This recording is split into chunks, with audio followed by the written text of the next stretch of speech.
The 12 legendary actresses who wore wigs to hide what Hollywood didn't want you to see. They were the untouchable queens of the silver screen, icons of beauty, grace, and glamour. But beneath the perfectly styled waves and dazzling lights lay a hidden truth: fragile hairlines, thinning strands, and the damage done by an industry obsessed with perfection. Behind every camera flash was a secret they hoped the world would never notice. Until now, get ready to uncover the truth behind the wigs, the stars, and the carefully constructed illusion of old Hollywood. Lucille Ball, the most famous red hair that wasn't hers. Lucille Ball's fiery red hair is one of the most recognizable trademarks in television history. But here's the twist: the color wasn't real, and neither, for much of her career, was the hair itself. Born with mousy brown locks, Lucy transformed into a copper-haired icon thanks to the magic of hair dye and, eventually, wigs. The intense studio lighting, daily styling for hours on end, and chemical dyes used in the 1940s and 50s were ruthless. By the time I Love Lucy was dominating American living rooms, her hair had already paid the price. Behind the scenes, stylists wrestled with thinning, breakage, and damaged roots. So Lucy's team crafted a collection of wigs so convincing, most fans never knew. Her famous hairstylist, Irma Cusley, once revealed that Lucy had several custom red wigs for different lighting setups, each shade carefully designed to maintain that perfect illusion of vibrant, healthy hair. But this wasn't just vanity. It was survival in an industry where image was currency. Lucy's wigs became her silent armor, shielding her from criticism and preserving the character the world adored. Even off camera, she often wore them, choosing to remain Lucy Ricardo rather than reveal what decades in show business had done to her natural hair. The red hair made her a legend. The wigs made her untouchable. Judy Garland, a voice that soared and hair that couldn't keep up. When Judy Garland stepped onto the yellow brick road in The Wizard of Oz, she wasn't just stepping into Hollywood history. She was stepping into a machine that would both immortalize and exhaust her. While the world marveled at her voice and big brown eyes, few noticed the toll it all took on the girl behind the curtain, including her hair. Judy's natural hair was thick and wavy in her youth, but as the pressures of the studio system closed in, long shoots, constant styling, and punishing beauty routines, her hair began to weaken. MGM dictated everything, from her weight to her appearance, and her hair endured relentless manipulation. Curlers, tight braids, hot irons, and daily restyling to create that sweet, innocent girl-next-door image. By her 20s, Judy was turning more and more to wigs and hairpieces, not just for roles, but for her own comfort. The damage had been done. In her later years, her hair became thinner, brittle, and uncooperative. On stage and screen, she wore expertly styled wigs that captured the glamour her natural hair could no longer provide. But here's what made Judy different. She didn't hide behind the wigs. She performed through them. Her emotional honesty, her vulnerability, her unmatched presence, all of it shone through, no matter what she wore on her head. The wigs weren't a disguise. They were just another costume for a woman who never stopped giving everything to the spotlight, even when it took a piece of her in return. Hedy Lamarr, the most beautiful woman in the world, with a closet full of wigs. Hedy Lamarr's beauty was once described as so perfect it didn't look real. And in a way, it wasn't. On screen, she was hypnotic. Jet black waves cascading over porcelain skin, eyes like polished onyx. But behind that flawless image was a woman with a secret dependency on wigs, not for fashion, but for necessity. Hedy's natural hair was much finer than it appeared on camera. It lacked the volume the studio craved, and under harsh lights, it often fell flat. Add to that the strain of heavy styling, frequent dye jobs, and the rigid image MGM built around her, and you had a recipe for rapid hair fatigue. What the audience saw was a lush mane. What Hedy saw in the mirror was something else entirely. So the wigs came out. Not one or two, but a whole wardrobe. Hedy worked with top stylists to create hairpieces that gave her the illusion of thickness and depth, sometimes layering them over her own hair, other times replacing it entirely. The idea was simple: perfection always. Imperfection had no place in her story, or so the studios believed. Yet there was something ironic in it all. Hedy Lamarr, praised for her face, famous for her hair, wasn't just a pretty image. She was a brilliant inventor, an intellect hidden beneath beauty. But Hollywood only saw the surface. And that surface, stunning as it was often synthetic. The most beautiful woman in the world? Yes. And some of that beauty came right off a wig stand. Joan Crawford, steel eyes, fragile hair. Joan Crawford built her image on control. From her razor-sharp eyebrows to her sculpted cheekbones, every detail of her appearance was meticulously crafted to exude power. But beneath the Hollywood armor and those steely, commanding stares was hair in retreat. Joan's natural hair endured decades of abuse at the hands of stylists, studios, and the shifting standards of fame. Early in her career, it was bleached, curled, and reworked daily, often several times a day, for multiple film scenes. The damage compounded.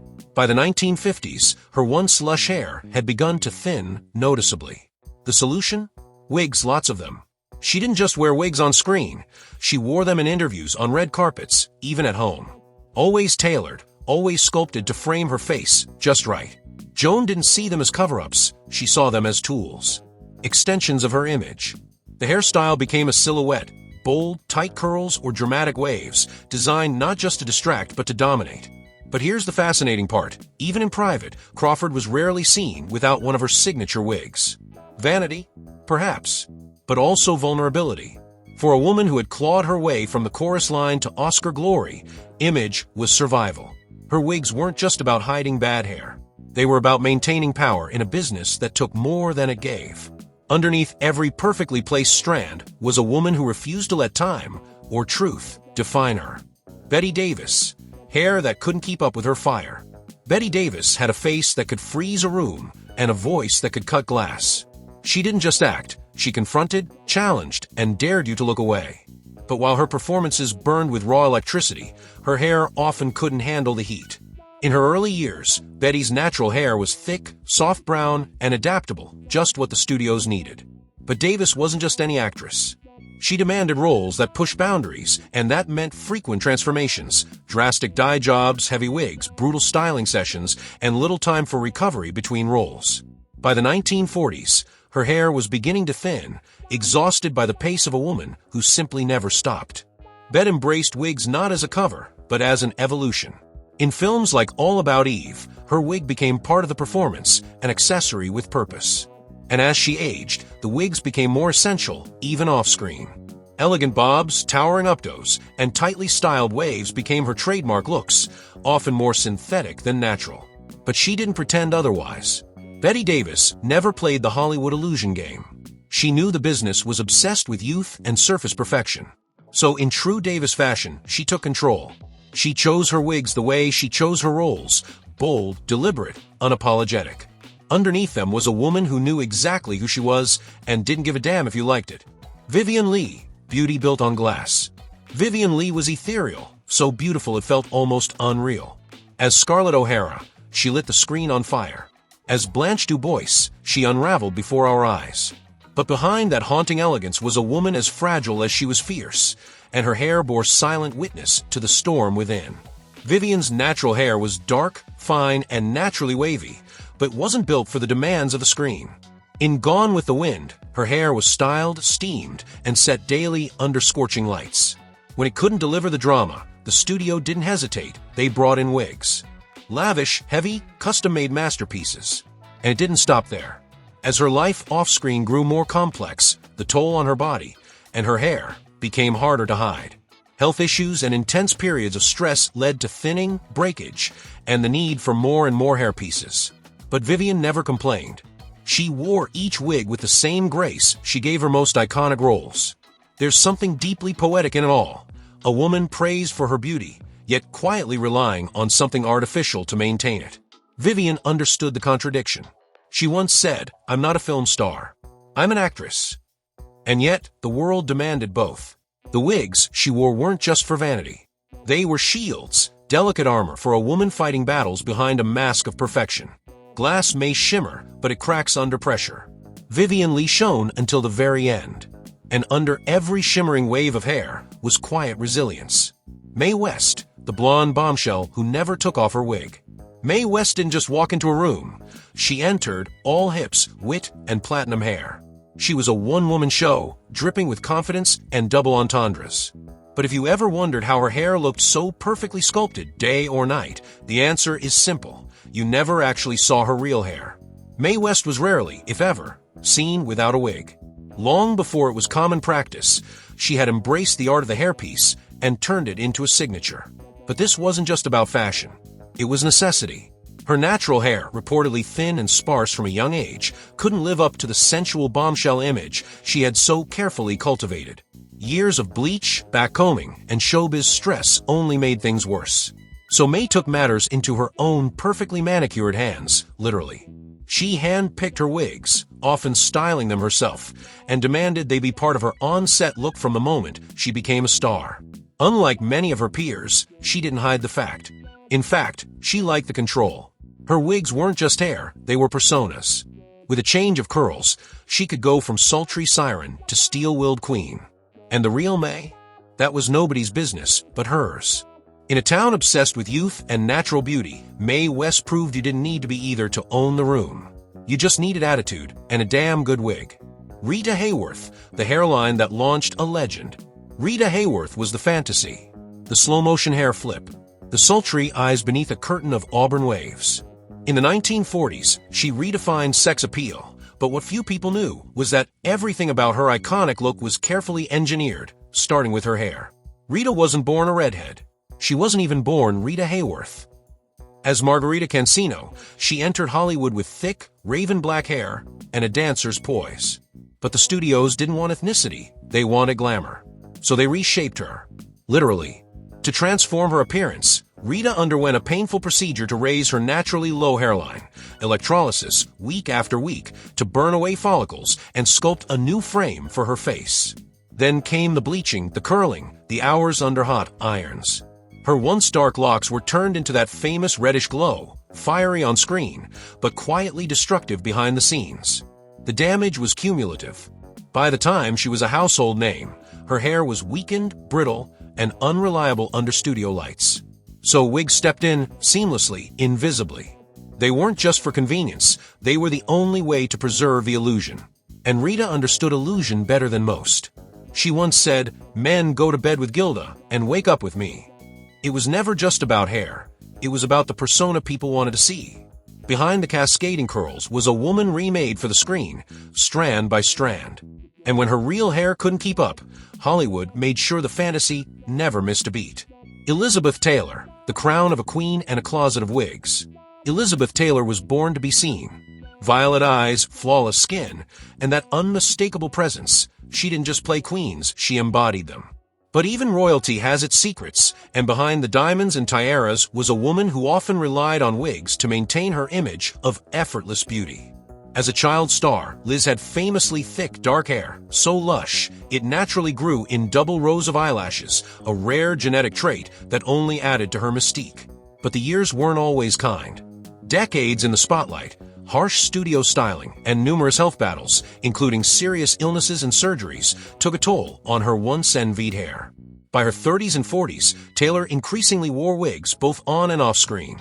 Not because she lacked beauty, but because she demanded control over her image. Every public appearance was an event, and her wigs gave her instant transformation, glamour on command. Sometimes they mimicked her natural style, other times they offered dramatic reinvention. Unlike many of her peers, Liz never shied away from the theatrical. She embraced the drama of it all, hair included. Her wig collection became as iconic as her jewelry, with styles for every occasion, every mood, every role she stepped into on camera or off. Elizabeth Taylor was never defined by what was real and what wasn't. She was defined by presence. And whether her hair was hers or not, when she walked into a room, she was the moment. Greta Garbo, the hair was just another thing she left behind. Greta Garbo didn't just retire from Hollywood, she vanished. The screen legend who once captivated the world with a single glance walked away from fame and never looked back. But long before she stepped into obscurity, Garbo had already started hiding something, her hair.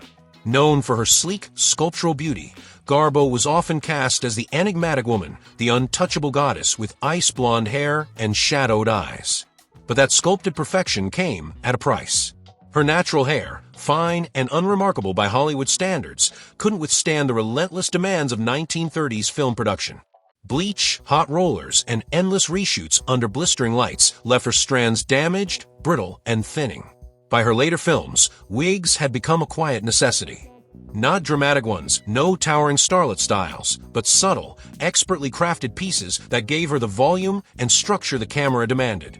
Off-screen, She wore them too, particularly in her later years when age and privacy became her priorities.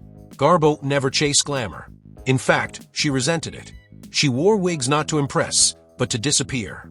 They were another layer of distance between her and the public, like the oversized sunglasses, the scarves, the sudden disappearances from parties. She is remembered for her mystery, her solitude, her refusal to play by Hollywood's rules. The wigs? They were just part of the armor she used to escape a world that wanted too much. Greta Garbo didn't want to be seen. And when her hair could no longer hide her, she chose wigs, then she chose silence. Marlene Dietrich, every strand was strategy. Marlene Dietrich didn't have hair. She had a weapon. In a world where women were expected to play by the rules, Dietrich wrote her own, and that included what grew on her head. From her smoldering femme fatale roles to her androgynous suits, she turned appearance into performance. And when her natural hair began to thin under the weight of constant reinvention, she did what all great strategists do. She adapted. Marlene's early hair, ash blonde, thin, and fine, was never the voluminous mane the studio machine wanted. But Dietrich didn't chase youth or illusion. Instead, she curated herself like a work of art. Working with legendary stylist Sydney Gilleroff, she built a wardrobe of wigs that enhanced her bone structure, lit her face like a sculpture, and turned her into living cinema. She didn't try to hide the artifice, she leaned into it. On stage, her wigs sparkled under spotlights, part of a carefully orchestrated image. Off stage, she rarely went without one. Each wig was custom-tailored, styled to perfection, and stored like a priceless object.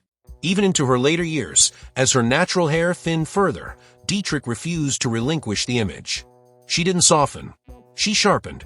Her look wasn't about hiding flaws. It was about owning every frame, every flashbulb, every entrance. The wigs weren't deception, they were declaration. In Marlene's world, glamour wasn't born. It was built, one strand at a time. Lana Turner, a blonde built by Hollywood and reinforced with wigs.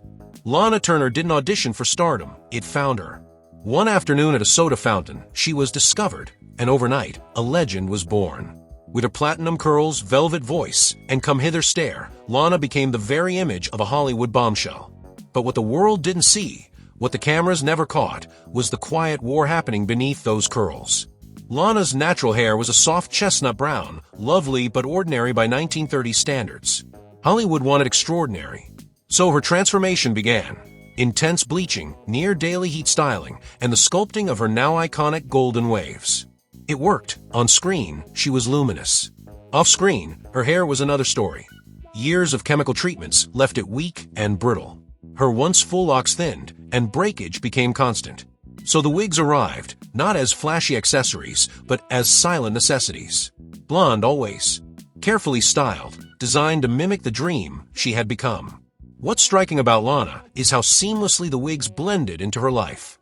She didn't treat them as a secret or a shame, but as part of the armor every starlet needed to survive in an industry that valued image above all else. They allowed her to stay Lana Turner, ageless, untouchable, even as time moved forward. Her beauty was iconic. Her wigs were part of the myth. But underneath them was a woman who understood exactly what Hollywood demanded, and gave it to them, flawlessly, strand by synthetic strand. These 12 women weren't just stars, they were survivors. Icons shaped not only by talent and beauty, but by the relentless demands of an industry that often asked too much. Their wigs weren't just fashion statements or vanity projects, they were shields, tools, and in many cases necessities. And yet, through it all, they delivered unforgettable performances, carved their names into history, and inspired generations to come. We honor them not by exposing secrets, but by recognizing the strength it took to maintain the illusion, and the courage it took to live behind it. If you enjoyed this journey behind the scenes of old Hollywood, don't forget to like, subscribe, and leave a comment below. Which story surprised you the most? Who would you like to see featured next? Thank you for watching, and remembering the legends not just for how they looked, but for everything they overcame to shine.